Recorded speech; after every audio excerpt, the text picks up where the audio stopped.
Hey everybody, how's it going? Matthew Kadish here, author of the Earthman Jack Space Saga, available on Amazon.com. So if you want to support the channel, head on over there, check out my books if you're a fan of science fiction and fantasy and stuff like that. The books are perfectly for you, especially if you like to read. If not, you can just watch my videos here on YouTube.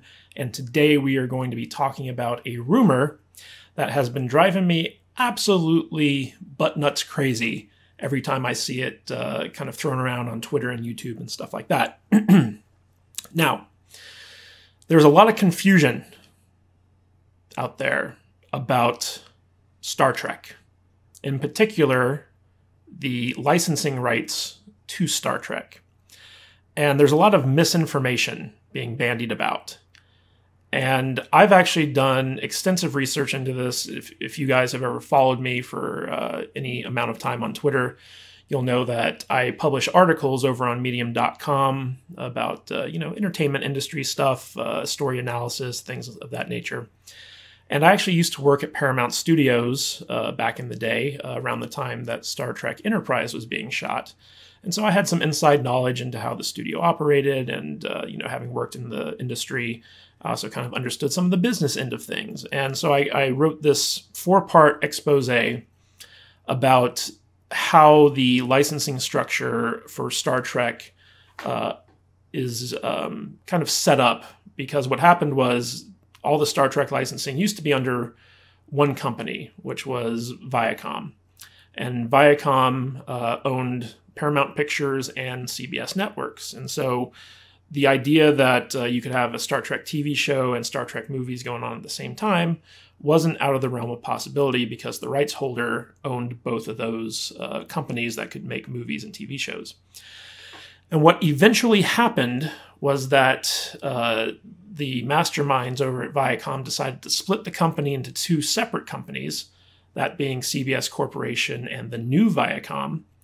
And in that corporate shakeup, the rights to the Star Trek license got split up. The movie rights, or I should say the rights to all the previous movies that had already been created, were with Paramount, which was under the Viacom company. And the rights to all the TV shows and everything associated with the TV shows stayed with CBS, which was in the CBS company. And so there was this now legal hurdle between the 2 companies that didn't exist before, which complicated the creation of future Star Trek content.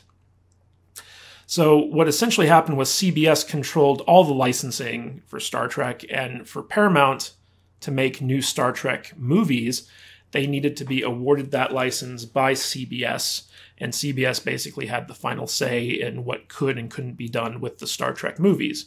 And it was just a big mess over there, especially because you had, at the time, Les Moonves, who was the CEO of CBS. And Les Moonves, he was responsible for the cancellation of Star Trek Enterprise. He was a long-time, well-known hater of all things sci-fi. He didn't like science fiction. He didn't understand science fiction. He didn't get science fiction. And he basically didn't like Star Trek. He looked at Star Trek as a way to basically exploit a fan base for money. And with him at the helm of CBS and controlling the Star Trek licenses, he made it very difficult for anything to actually get done with it. And because of this, J.J. Abrams, he had a movie deal with Paramount at the time, and he was responsible for rebooting the movie franchise.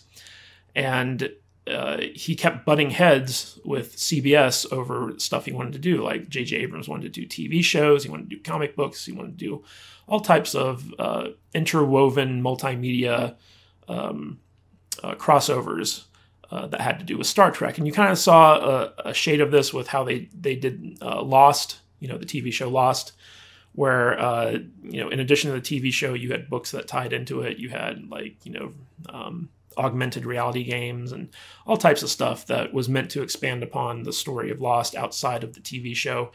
And you even see some of this at play with Star Wars, what Disney did with Star Wars in terms of like the book tie-ins, the TV show tie-ins, the comic book tie-ins, all that stuff.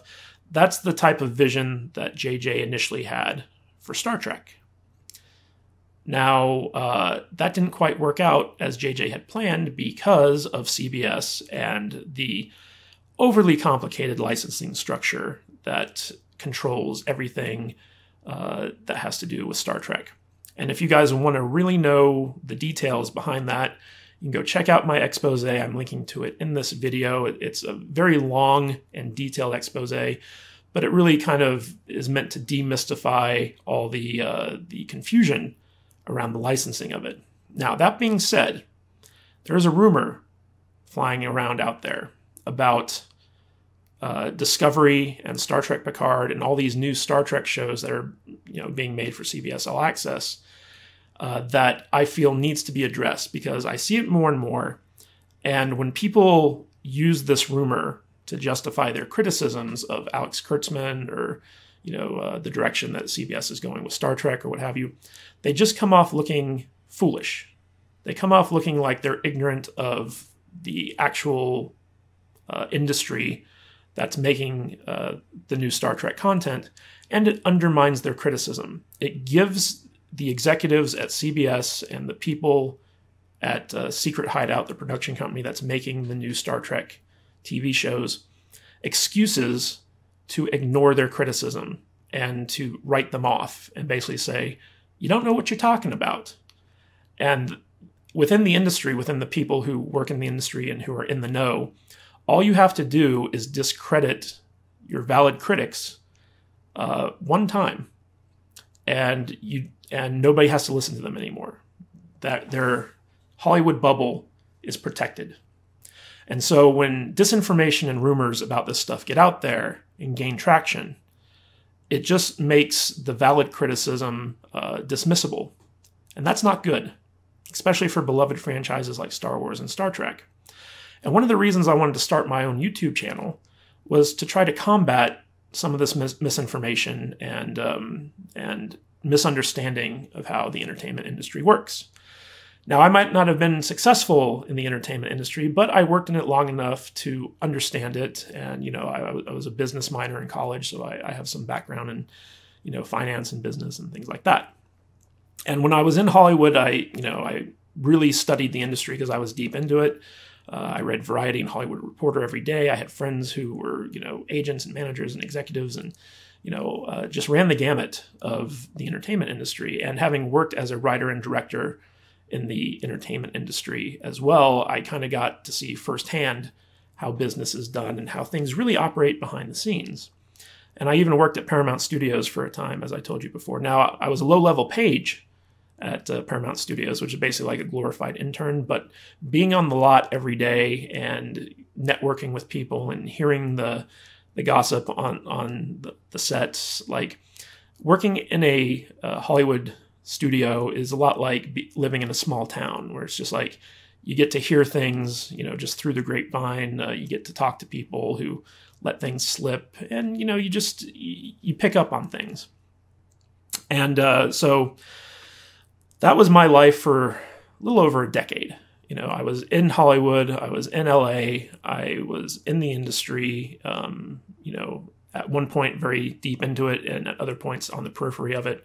But it was always a part of my life. And it was something that I was just passionate about and interested in, so I kept track of it. So I think I have a little bit better understanding than most people, especially the people on YouTube, might have who never had the experience of working in the entertainment business. And so I want to bring a different perspective to this rumor I've been hearing about, which is that Bad Robot, the production company that's owned by J.J. Abrams, that was responsible for the Star Trek reboot movies. We're talking Star Trek 2009, Star Trek Into Darkness, and Star Trek Beyond. That Bad Robot has something to do with Star Trek Discovery and Star Trek Picard. This is a very common misconception, mostly because of the visual style that was adopted by these new Star Trek shows, because they look like the movies. The production value is very similar to the movies. The way they're shot looks very similar to the movies. And so people naturally assume that Bad Robot has something to do with these TV shows. But that's false. Bad Robot has absolutely nothing to do with Star Trek Discovery and Star Trek Picard. I'm going to use this opportunity in this video to make my case for it, because I feel like not enough people really sit there and analyze this stuff closely enough to, make these connections. And so I'm going to present my evidence to you guys, and you guys can figure out whether or not you want to believe me, or if you want to continue following these rumors and misinformation that I feel is leading people astray and invalidating very valid criticism of what CBS is doing with this beloved franchise. So just before we get into the details of this, I want to lay out that the licensing structure for Star Trek, especially since it's being split between a movie studio that's in a separate company and a TV studio that's in a separate company, gets confusing. And it can be very hard for people to understand who maybe don't have a background in the legalese of the entertainment industry.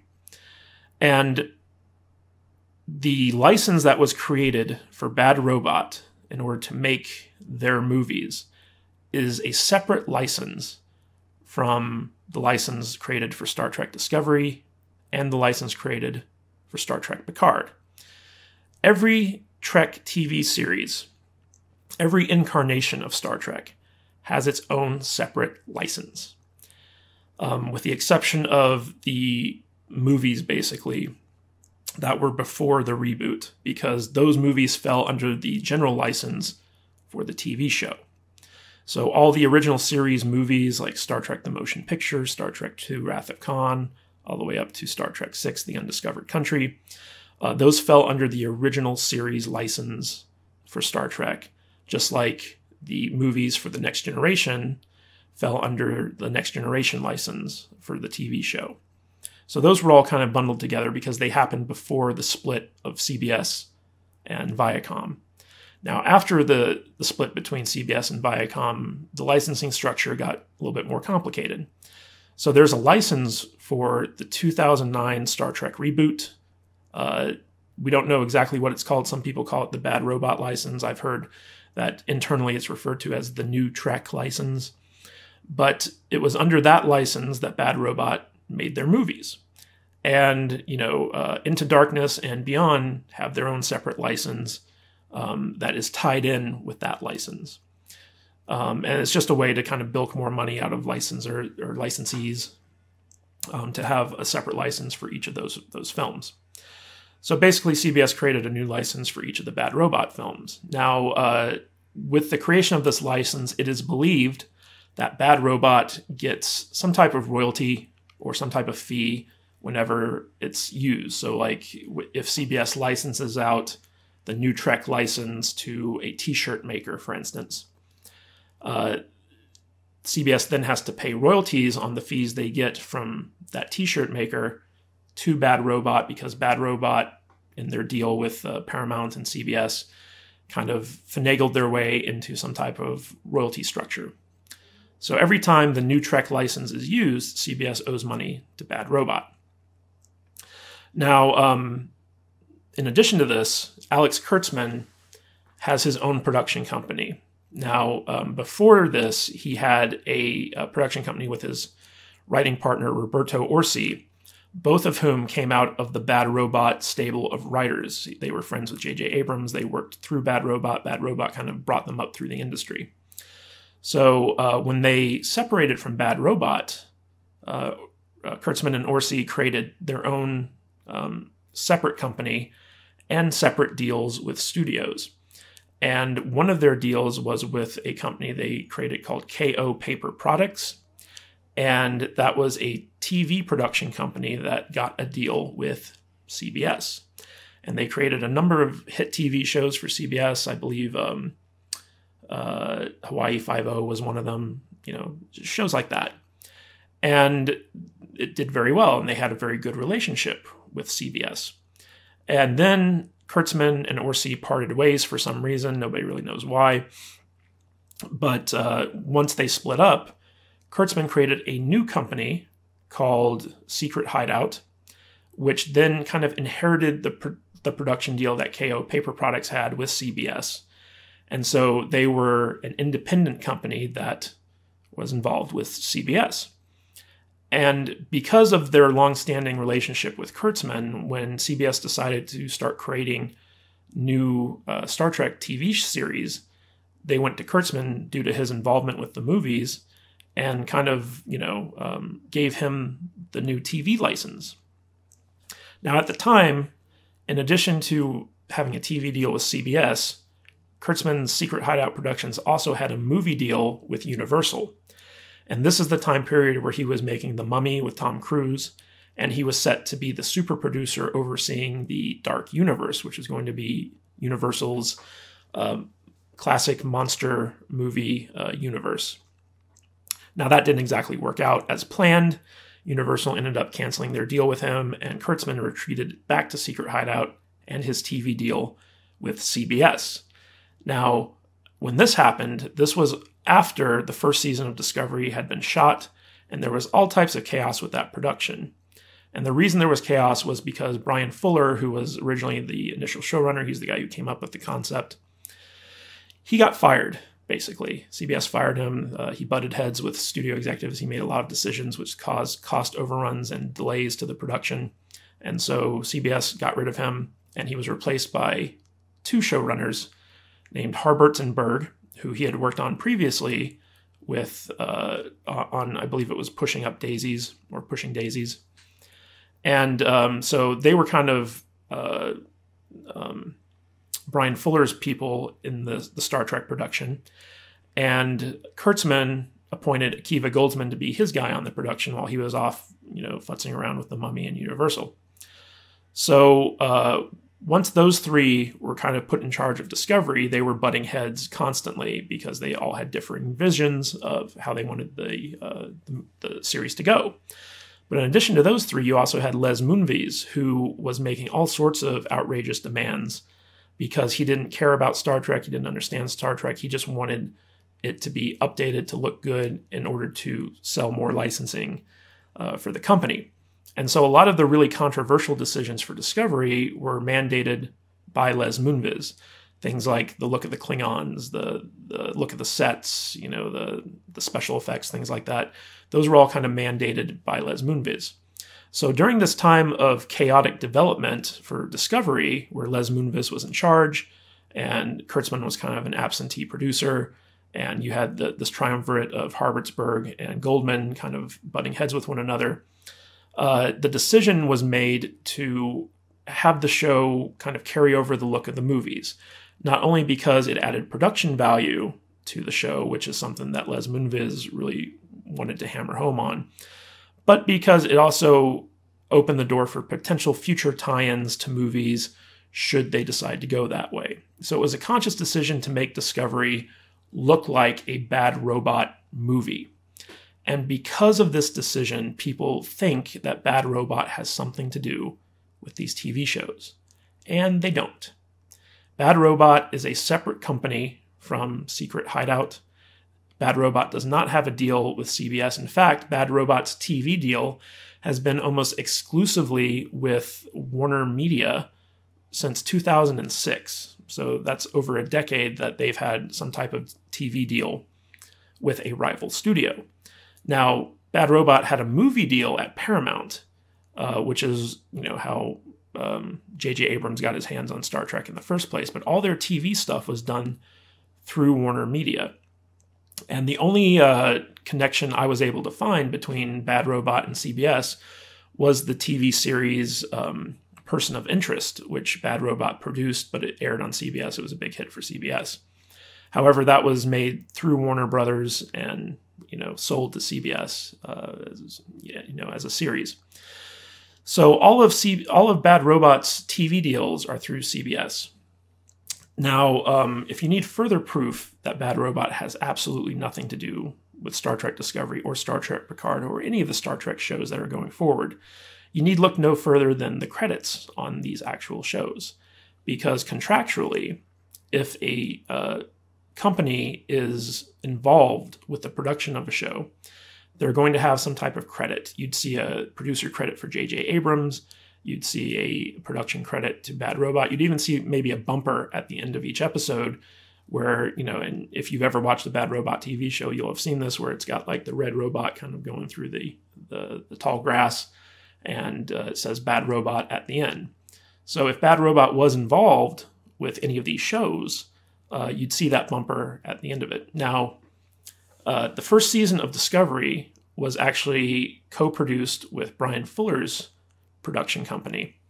And you see Brian Fuller's name attached to Discovery. You see Brian Fuller's production company attached to the Discovery credits, even though his production company was essentially fired before the show even kind of got going. Because of their initial involvement in the development, they retained a credit right to the show. And if Bad Robot were involved, they would have the same type of deal. You would see Bad Robot credited in the credit sequence for Discovery or in the end bumper for the show. But that is not the case. I'm going to show you more proof of this right now. So I'm going to head on over to the interwebs here. All right, so we are on the Internet Movie Database. And you can see here we are on the company credit page for Star Trek Discovery. And there are only a couple of companies credited with the production of this series. CBS Television Studios, Living Dead Guy Productions, which is Brian Fuller's production company, Master Key Productions, Roddenberry Entertainment, and Secret Hideout. Now, Secret Hideout is Alex Kurtzman's company, and this is the company that is primarily responsible for the development and production of the show. Roddenberry Entertainment is just Gene Roddenberry's kind of company. They're kind of an honorary producer. They really don't have anything to do with the actual production of the show. Living Dead Guy Productions, because Brian Fuller was the one who developed it, he got the credit on this. Master Key Productions, I'm not sure what they are. It says production services, so I imagine it was just, like set building or some type of value added to the show. Now, if we go over to Star Trek Picard, it's a little bit easier to break this down because we got CBS Television Studios, which again is the rights holder to everything Star Trek, Roddenberry Entertainment, which is the honorary credit, and Secret Hideout. And notice that Living Dead Guy Productions is not involved with Star Trek Picard because they had no part in the development of it. If Bad Robot were involved in either of these shows, they would be listed here on Internet Movie Database. But they're not, because Bad Robot has nothing to do with these shows. If we look at this, so Secret Hideout has a number of projects attributed to them on Internet Movie Database. We have Star Trek Picard, Star Trek Discovery, we have the show Instinct, we have the movie The Mummy, we have a show called Salvation, Star Trek Lower Decks, and then a bunch of shows that have been announced, but we don't have much information on them. And this is because Secret Hideout is a relatively new company. They don't have much of a track record. A lot of their track record is tied up in KO Paper Products, which is the production company that Kurtzman ran with Roberto Orsi before they split ways and he started this new company, Secret Hideout. Now, if we look at Bad Robot on Internet Movie Database, we'll see that they have a number of productions here: Westworld, Star Wars movies, Mission Impossible movies, Lost, Overlord. If they had anything to do with Star Trek would be listed on here. Like, you see the movies listed because Bad Robot had something to do with the movies, but you do not see any of the TV shows listed, and that is because Bad Robot has absolutely nothing to do with the TV productions. And as I said before, we're over on Wikipedia. In 2006, Bad Robot teamed up with Paramount Pictures and Warner Brothers Television for a $60 million development deal that lasted through 2018. So it lasted through last year. Recently, Bad Robot went through like a bidding war among a bunch of other studios. They ended up signing in January of 2009 with Warner Brothers Media for like a $500 million overall deal. So they had been with Warner Brothers Television since 2006. All the way up to 2018, and then in 2019 they signed a brand new deal with Warner Media, not just for television but also for movies, so they're out of Paramount Pictures now. And this is even more proof that Bad Robot has nothing to do with the shows, because the Star Trek TV shows are 100% being done through CBS. And, you can't work with CBS if you're going through Warner's for a $500 million development deal. Even back when Discovery was being developed, they still had their television deal with Warner Brothers. Bad Robot did. So it would have needed to be a co-production with Warner Brothers if CBS was going to do that, which would mean some type of revenue split. And CBS wouldn't want to do that, trust me.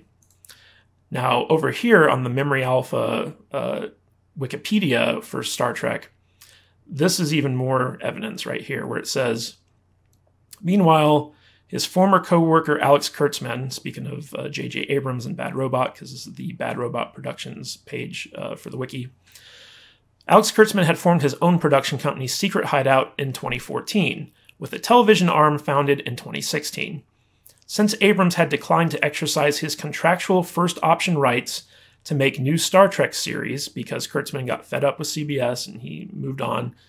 Not Kurtzman. J.J. Abrams got fed up with CBS. He moved on to Star Wars, kind of left the Star Trek franchise to flounder under Bad Robot, and he chose not to option the rights to make a new Star Trek TV show. Then CBS went to Kurtzman, and Kurtzman was able to produce Star Trek Discovery and subsequent series for CBS All Access.